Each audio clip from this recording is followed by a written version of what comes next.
I'm here with Lucy and Michelle from VMA Direct. We're talking interviews, CVs, career progression. Let's kick off with interviews. Lucy, that preparation part, how important is that?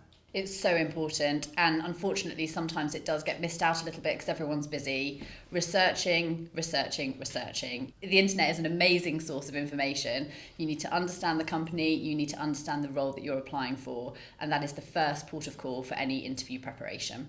So the internet's changed preparation, but how has the internet changed itself? Michelle? Interviews haven't changed, they've more adapted. We're certainly seeing more assessments, so writing tests, particularly as a core skill, and certainly more key stakeholders wanting to meet people through the process. The buzzword I'm hearing at the moment is the competency interview. What's that? Competency-based interviews are a technique that HR professionals tend to use, and it's where they score your interview against the key competencies. One of the things that everyone seems to stumble over are those questions at the end. Any tips on those?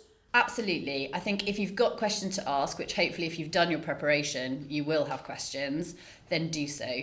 But if you don't be afraid. You can say that you don't have any questions. They've actually answered everything that you were thinking of, and you can give an example of that. So say, for example, if they've answered about career development, you can say that that was one of the key questions that you wanted to ask, so that they know that you've been listening to them and that you've actually understood the answer.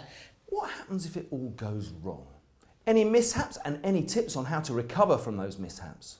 There is nothing that you shouldn't be able to come back from in an interview. An example myself, at the end of a very good conversation, I get up to leave and unfortunately hadn't zipped up my briefcase. I spent the last 5 minutes on the floor. As I went to leave, I thought, how can I best recover this? And just said, well, at least you won't forget me, and received an offer for the job that afternoon.